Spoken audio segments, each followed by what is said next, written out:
nandito kami sa Mahal na Senior. Dito, sa bagong Mahal na Senior. Dito na ngayon sa simbahan. Ating kamustahin kung marami na pupunta rito. Kaya subaybayan po ninyo yung video ko ngayon.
Ako ngayon ay nandito sa bahay ni nanay. Itong si nanay ay lagi ko siyang nakikita araw-araw. Pumupunta siya ng simbahan, pumupunta siya ng San Juan. Napunta din po din siya doon sa senior pag ako nagtitinda ng sampagita. At siya po ay naglalakad lamang. Ngayon ay sabi ko, gusto kong makita yung sitwasyon ni nanay, yung kanyang bahay. May nakapagsabi doon na si nanay daw ay walang kasama sa bahay. At siya lang daw mag-isang nakatira dito. Kaya akin po siyang binisita at gusto ko malaman at i-share sa inyo yung tungkol sa kanyang kalagayan. Ito yung bahay ni nanay. Parang pag-iba na yung bahay ni nanay. Yun si nanay, nagbibihis. Pasaan ba kayo, nay? Magandang hapon, nay. Pasimbahan, may ano kami, tawag dito. May ano sa hapon. Kaya pupunta po kayong simbahan. May Ito yung bahay ni nanay. At sa makikita ninyo, ay talagang lahat ng gamit ni nanay ay naririto. Pero may relo si nanay, may orasan siya. Para hindi siya mahuli sa simbahan. Kaya araw-araw na nakikita ko, ako'y nagtitinda. Papunta ako doon sa kabay. Nakikita ko kayong naglalakad papuntang simbahan. Dito guys yung bahay. Opo, tagarian lang po ako din sa Del Rosario. Hindi ba ako minsan nakikita ko, pinapasakay ko kayo pagkasakay ako sa tricycle.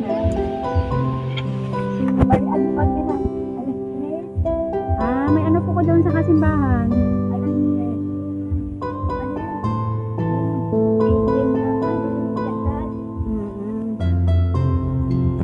Sino kasama nyo dito, nay?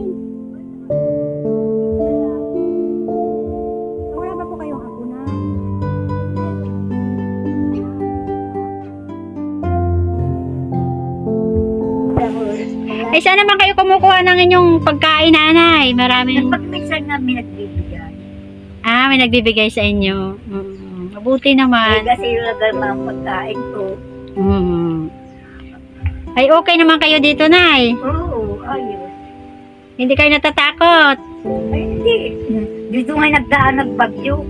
Oo. Ay, hindi ako naalis dito. Ay, hindi na ano ang bahay nyo. Nananalangin. Katoliko ka na rin. Ba't naman kayo na pagka halos araw-araw nakikita ko kayo ay sumisimba? Araw-araw nga ako nagsisimba. Dahil ang matanda na lakas pagkakay.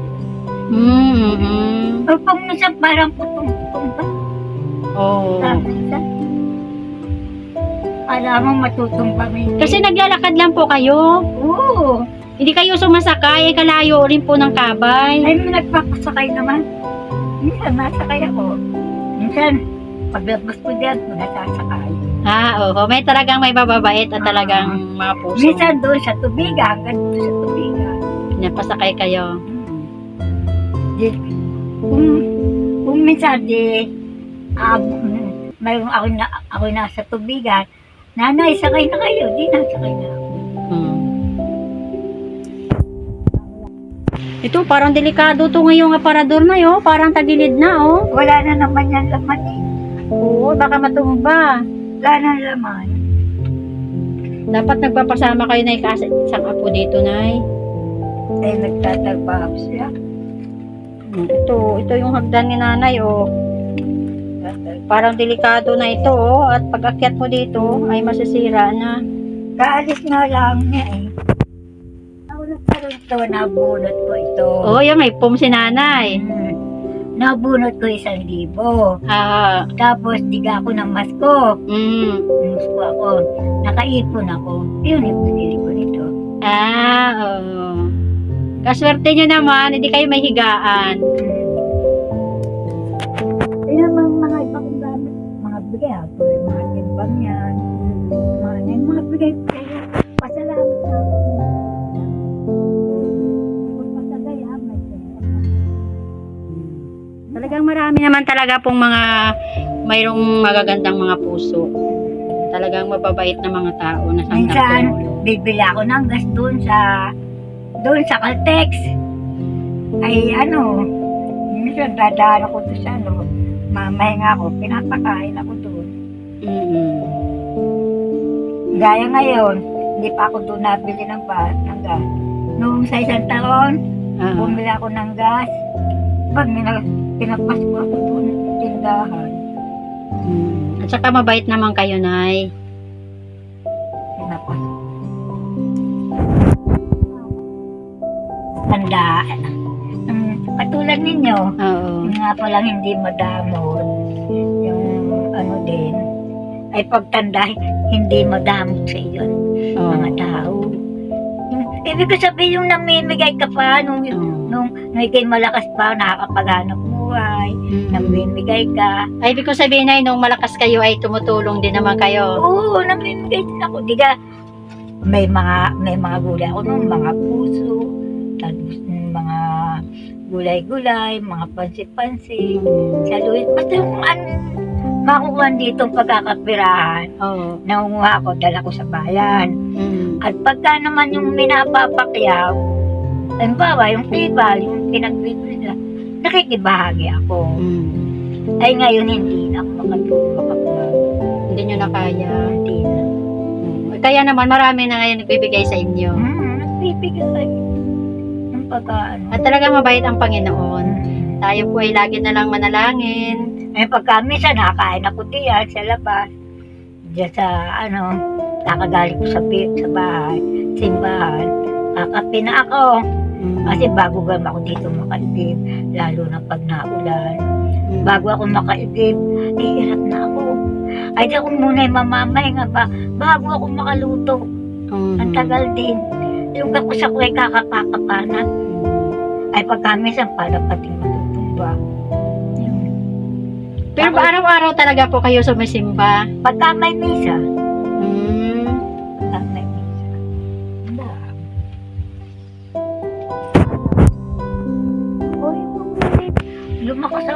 at ako makapaghanap buhay ulit.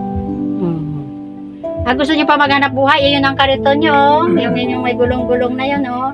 Kikita ko kayo noon, nahila-hila niyo yun. Yan pag ako'y nabili pati ng gas, dala. Ang ilaw ko iyak. Sa sera. Ano namang handa niyo na yung bagong taon? Wala. Tinapay. Ayun. Bumili na lang akong tisbis.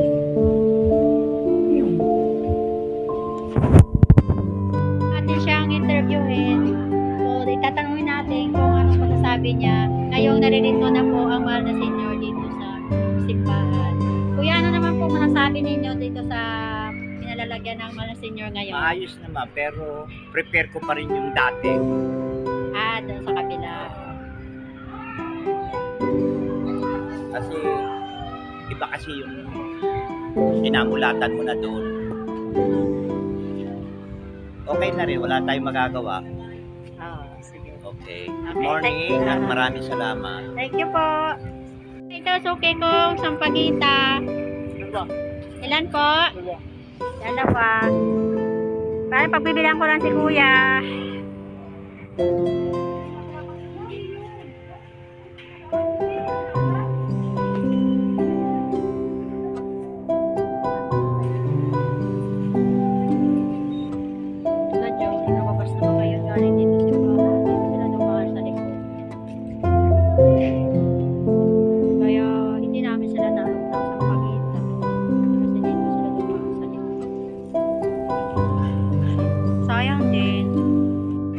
Unti-unti na rin maraming nakatukoy ng mga tao dito. Unti-unti na nila nalaman na narito nakalagay ang mahal na senior. Kaya ang dami na rin pupunta rito. At unti-unti na rin dumadami ang bumibili sa amin ng sampagita.